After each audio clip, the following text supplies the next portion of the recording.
Indian society basically is divided on caste, and caste is a dominant working mechanism here. How could the new Hindutva get around this and get the support of the OBCs and the Dalits? That was my question. And I just start from the Axis My India poll of 2019, which is very, very accurate, right?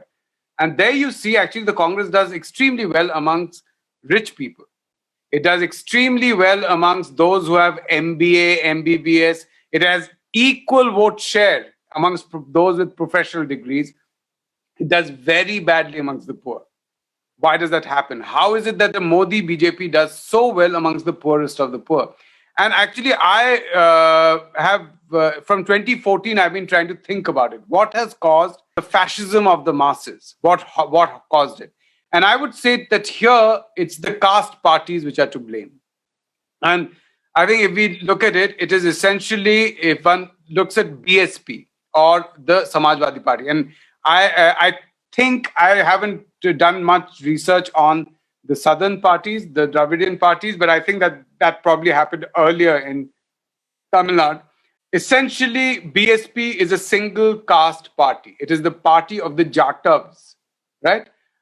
Which is the dominant Dalit caste in UP. And some estimates say that out of 20 whatever percent Dalits in UP, 20 odd percent, 12 to 13% are just Jatavs. There's another very big Dalit community caste group called the Valmikis. Mayawati has never let Valmikis gain any space within the BSP. The same is true for the Yadav-dominated parties. All other OBC groups have found it very difficult to break through. The reason why, let's say, someone like Nitish Kumar broke away from the Janata Dal or the Rashtriya Janata Dal was because Kurmis found it very difficult with just 4% representation and spread thinly across Bihar in the RJD. So I think that the dominant caste groups, and here amongst OBCs and Dalits in various states, have managed to control these caste parties, which from the 90s appeared to be progressive. They appeared to be parties which are progressive, and they will actually lead to weakening of the caste system. They will lead, but that did not happen. Now, I believe that two things happened because of this. One of the things that the Modi Shah machinery has done brilliantly, and which others did not manage to do before that, and in a sense that this is actually was always projected by Govindacharya and others, and even I would think Gurumurthy and others. What they called social engineering was alliance between the upper caste, the mercantile caste, the vernacular elites, and the deprived lower caste. So they believed that, and I think the Modi Shah machinery believes that as well, that there are these caste groups which are dominant. Then they are the people who have got the maximum benefit of reservation. They have their people in especially in UP and Bihar, they have their people in police stations, in various kinds of government offices. They can get work done. They have their representation amongst IAS officers. Very little, but still they are the people who've captured it. The Modi Shah machinery has managed to enter the non-dominant Dalits, the non-dominant OBCs, who have a problem with the dominant Dalit and dominant OBC. And I think, it was only when I looked at demonetization, I actually very quickly believed that this is an absolute genius idea, political idea. The reason why I believed it is that in India, 30 odd percent of Indians at that time were living on about 13 rupees a day, family, right? Now, have such people ever seen a 500 or 1,000 rupee note? No. They've never been paid the wages with a 500 rupee note. They've always got wages at best at 300 rupees. And when we sent out reporters, I used to run NDTV India at that time, the Hindi channel of NDTV and the business channel NDTV Profit. And when we sent out reporters, I had just this one question to them, that just ask them, have they ever seen a 500 rupee note? Right? The poorest people. And they universally said, no, we haven't. Haan, kabhi I'm saying this in Hindi. Haan, ek baar dekha. I've seen it once. Right? That is the poorest of the poor. These are the most backward castes. These are the non-dominant Dalits. And demonetization allows Modi to actually create a link with them, where they think this man is for us. He is attacking the rich and he is for us.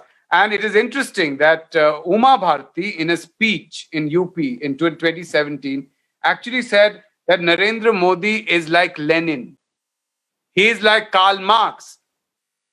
So she likened him to Lenin and Karl Marx, right? And our bureau head there, Kamal Khan, told me, I asked him that what are BJP's prospects? This is in 2017. He said that BJP is not winning because of Hindutva. It is winning because Modi is seen as the Karl Marx. This is a very interesting statement, right? So another reporter told me that when you talk to an Yadav, to even a middle class, intermediate caste, they're opposed to Modi because of demonetization and the economy. But the very poorest, he went to a village which was literally inside a forest and where people lived for about 3 to 4 months. They live in the trees. And this is in the middle of UP. They live in the trees because it floods there and then they can't come down from the trees. So they have these placed hammocks in the trees where they live. There's no school, there's no hospital. They all had heard of Modi. And he went and asked them that, who will you vote for? And they said Modi. And he said, why? He said, because he is for the poor. So this particular move that he did, and I believe that Modinomics or Modi's economics is exactly that. He does not care for the middle class because he knows that the middle class will vote for him. They're communal. They love him, they'll vote for him. He does not, he ensures that big business stays alive, does well. He ensures that those who are invested in stock markets do well so that money comes in. But otherwise, all the government money is actually spent using, and this is not documented, but many reporters tell us that there is something called, in Hindi, a page is called Panna, right? Panna.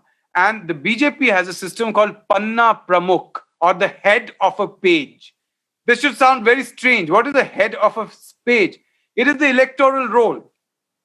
So there is a person who is in charge of one page of the electoral roll, right?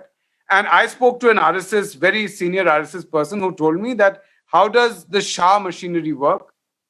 Again, I cannot substantiate this. Maybe this is totally wrong. This is hearsay being told by reporters, people who have written on the BJP and those who are within that Sangh system. The Shah machinery, they look at an electoral roll and they find out what is the caste composition. So in UP, if the electoral roll says that this person is a Jatav, right? They know there's no chance of that person voting for BJP. So there is no point in giving that person anything. That this person is a Dalit, Jatav will always vote for BSP. No point in giving them a gas connection. Take your gas connection to the Pasi. Take your gas connection to the Khatik, right? These small caste groups who we don't hear of, right? Take them and give them the thing. So on paper, it looks like 8 crore gas connections given, right? But who have they been given to? When reporters go and say it's not working, they talk to the person who's closest to the road, which is the dominant Dalit in a Dalit village. The person inside has got it because that person will vote. One of my colleagues who now works is a reporter for the BBC, actually called me up and said that you are right. She had traveled all over UP before 2019. And she said, you're right. I spoke and went to the poorest people, all say Modi is for them and they support Modi. As soon as you go up the ladder in the low backward castes, in the Dalits, but slightly well-to-do, they're all against Modi. They have been affected by the economy. Now look at the numbers here. We have 100 crore people, right? Who are 15 plus, who can work. 100 crore people who can work, who should get jobs.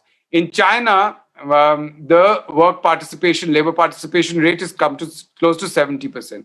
In India, out of those 100 crore people, 40 crore work, right? About 42 crore look for work.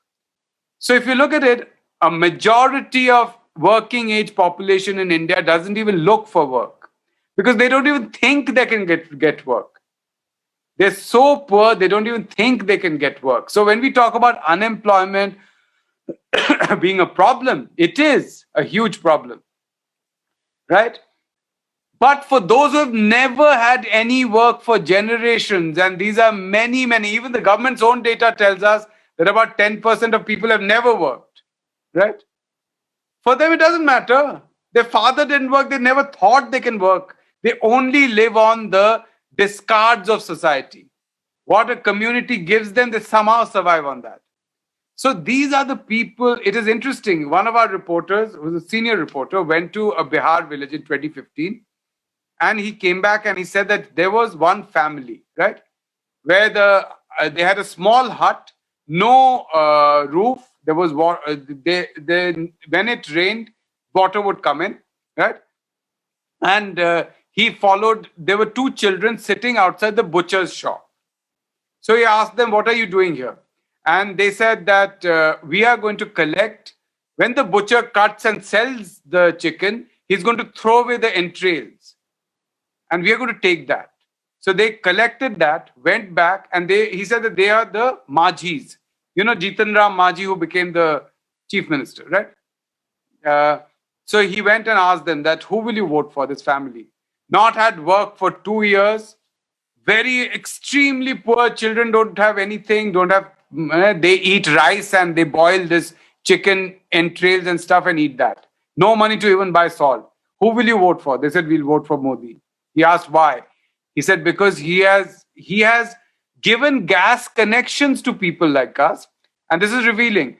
And they're giving certain things to people like us. And that opens up a door for me to go and ask for more later on. I know I won't get a gas again.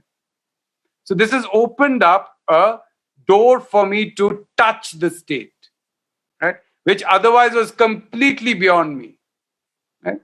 So Modi realizes that actually, if you look at it, even now, in 2017, the NABARD survey tells us that the average household, 30% of Indian households live under 1,250 rupees per head per month, right? And 6,000 rupees to them is a lot of money.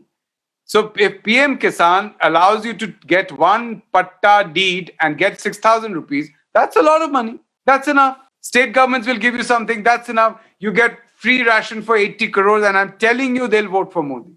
So that is I think to a large extent, backward caste and Dalit parties which kept out other castes, other Dalit castes and OBCs, they are responsible for the rise of the Hindutva within the oppressed. The fact that and it is interesting that if you look at the Jatavs or those who are active amongst Dalits, they actually question Hinduism. They question dominant Brahminical religion or anything. But the lowest actually are increasingly going back into a Sanskritized mode.